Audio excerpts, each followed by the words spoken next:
The idols of sickness. Nothing beyond yourself can make you fearful or loving, because nothing is beyond you. Time and eternity are both in your mind, and will conflict until you perceive time solely as a means to regain eternity. You cannot do this as long as you believe that anything happening to you is caused by factors outside yourself. It's all my fault. You must learn that the time is solely at your disposal, and that nothing in the world can take this responsibility from you.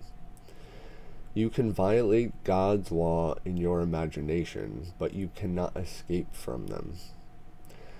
They were established for your protection and are as inviolable as your safety.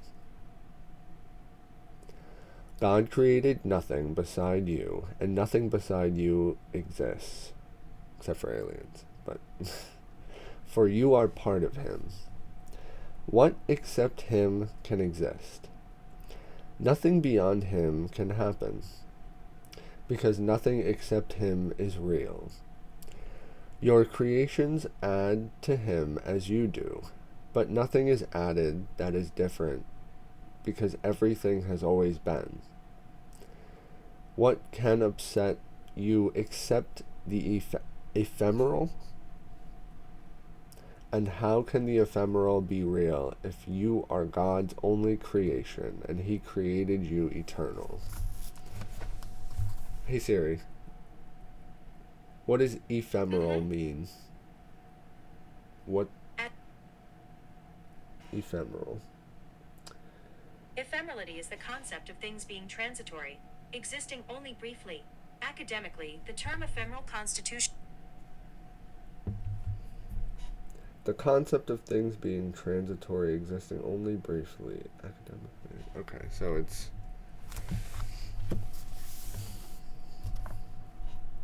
Is that like effervescence? Like the water in the air? It goes away, like a shadow. Or like the Holy Spirit would probably appear. What can upset you except the ephemeral? And how can the ephemeral be real if you are God's only creation and he created you eternal? He's talking about ghosts. Your holy mind establishes everything that happens to you. Every response you make to everything you perceive is up to you, because your mind determines your perception of it.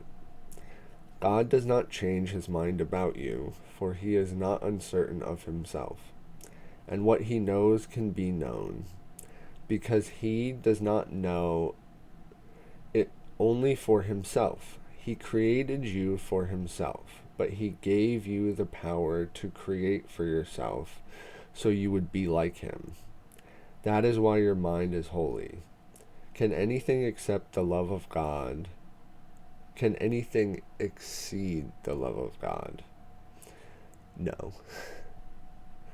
Can anything then exceed your will? No. Nothing can reach you from beyond it, because, being in God, you encompass everything. Believe this, and you will realize how much is up to you. When anything threatens your peace of mind, ask yourself, has God changed his mind about me? Then accept his decision, for it is indeed changeless, and refuse to change your mind about yourself. So I gotta stand up for myself. Right, because I'm in God, so I have to stand up for myself now.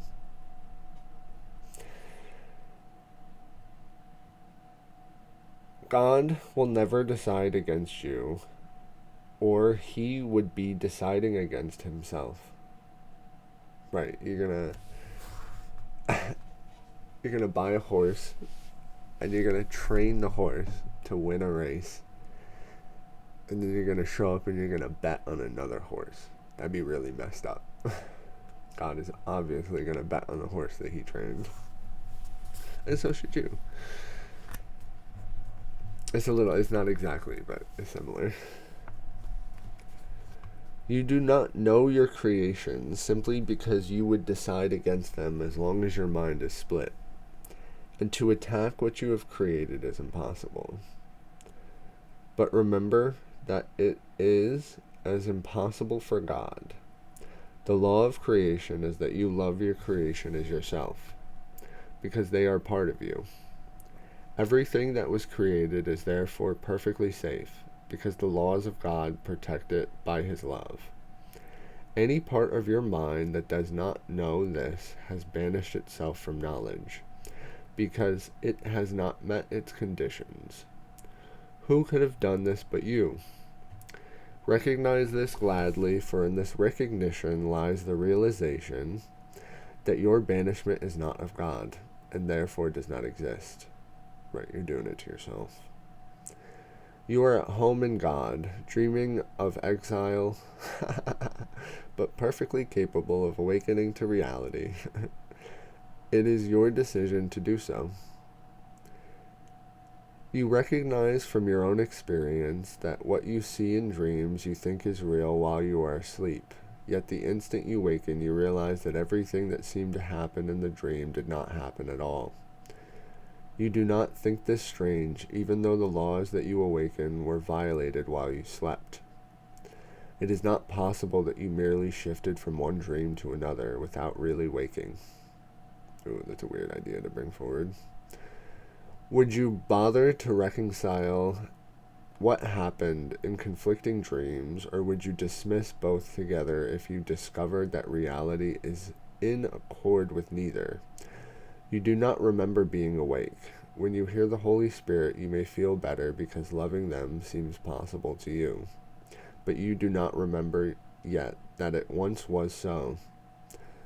And it is in this remembering that you will know it can be again so. What is possible has not yet been accomplished.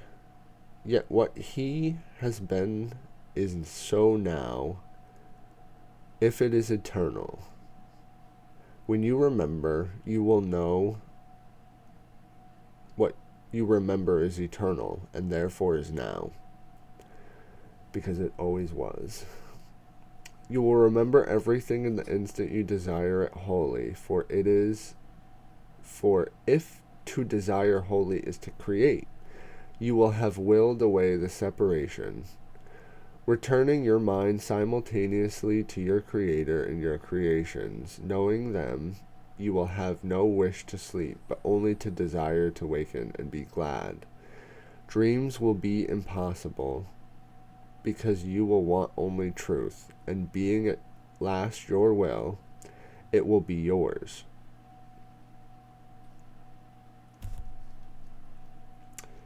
So, just as a human being, what Helen is trying to do is imagine like my incorrect or bad beliefs, and Helen is like, it's like a child with a knife, you know? And you have to like hand them something else instead of the knife, because the knife will eventually hurt them. Like, it's not hurting them right now. They may not be moving. But, you know, you never know what a kid's gonna do. So she's like trying to give you like a little bit of candy to at least let go or loosen your grip of that belief, so that in the future you will be able to hold inevitably God's belief, which is the truth and not the fucking knife, right? So, but one of the things that I've heard said is that it is ridiculous to think that, you know, our reality is being a dream. But I've heard people say that. And it is a little bit dangerous to think of life as a dream, because it's not. There are more people involved. I mean, I understand it. And it's to like disarm the ego because you need to. I mean, it's all about helping people, right? And that's truly what's going to come down to. So, I mean, if you can get this, other people can get it. Because at the end of the, I mean, the ego has done absolutely, has helped you survive thus far, which God is already taking care of. So he did a needless task, which, good for you, you get a medal. You know, you get a participation trophy, but like you didn't even register. So, yeah, let's find some peace in that.